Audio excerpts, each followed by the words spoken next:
Washington, AP. Jill Biden and Hillary Clinton, the First Lady and a former First Lady, on Tuesday introduced the recipients of a prestigious Japanese award for lifetime achievement in the arts, an event that led Clinton to her first public appearance at the White House since the Obama administration. Secretary Clinton, Hillary, it's an honor to welcome you back to the White House, Biden said as an audience dotted with Clinton administration alums and some celebrities, including actor Debra Messing and choreographer Mikhail Baryshnikov, burst into loud applause. Wow, you are so loved, Biden exclaimed.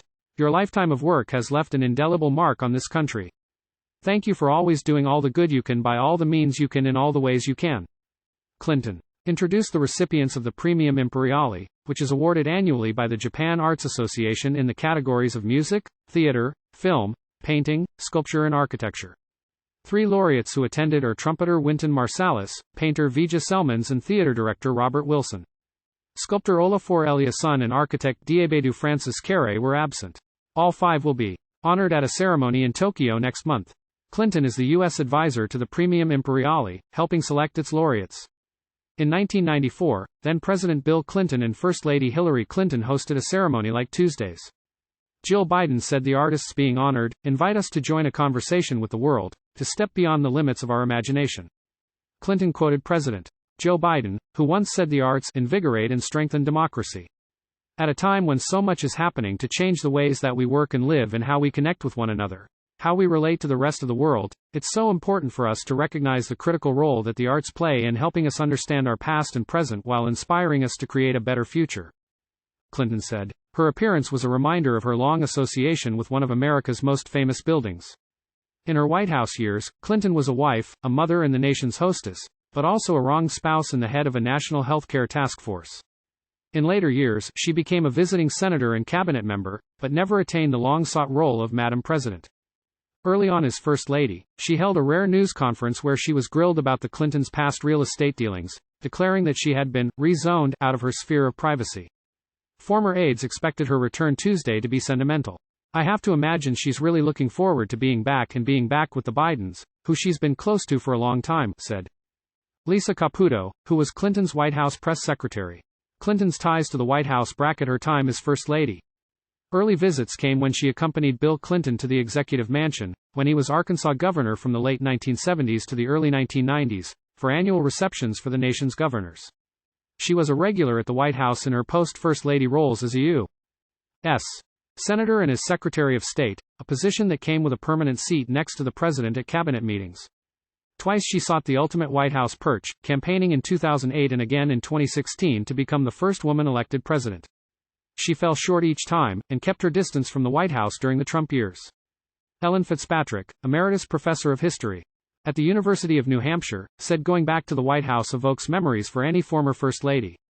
She recalled Jacqueline Kennedy's trip back with her children years after President John F. Kennedy was assassinated. The former First Lady later told President Richard Nixon in a note that a day she had dreaded turned out to be one of the most precious she spent with her kids. I think for Hillary herself, I'm sure it will be quite a moment going back in, said Fitzpatrick, author of The Highest Glass Ceiling, a book about women who run for president. Clinton made some good and not so good White House memories. My 8 years in the White House tested my faith and political beliefs, my marriage and our nation's constitution, she wrote in Living History, her memoir. I became a lightning rod for political and ideological battles waged over America's future and a magnet for feelings, good or bad, about women's choices and roles. In his first year in office, President Clinton made her head of a national task force charged with bringing health insurance to every American. No First Lady had ever been responsible for shaping such major public policy.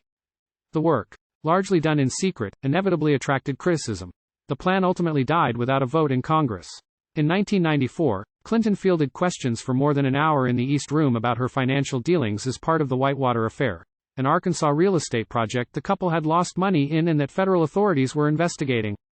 At one point, she said, I've always believed in a zone of privacy, and I told a friend the other day that I feel after resisting for a long time that I've been rezoned. Another notable White House image of the Clintons came in 1998 after the president's sexual relationship with intern Monica Lewinsky was exposed. As the family kept plans for a 2-week vacation on the Massachusetts island of Martha's Vineyard, the Clintons walked across the South Lawn to the waiting helicopter with a teenage Chelsea as a buffer between her parents. Hillary Clinton also was among those in the Roosevelt Room at the White House when the president declared to the nation that, "I did not have sexual relations with that woman, Miss Lewinsky." She went on national television and blamed their political problems on a vast right-wing conspiracy. Her public approval ratings ticked upward as her marital woes played out in public. After the president was acquitted during a Senate impeachment trial in January 1999, she was elected to a U.S. Senate seat from New York in 2000. For a short period, she went about her duties as a freshman lawmaker while closing out her chapter as First Lady. After Clinton lost the Democratic presidential nomination to then-fellow Senator Barack Obama in 2008, he persuaded her to become his Secretary of State. She again was a regular presence at the White House, with a seat next to Obama at the cabinet table. She's prominent in the famous photo of officials crowded into the Situation Room when Osama bin Laden was killed in 2011.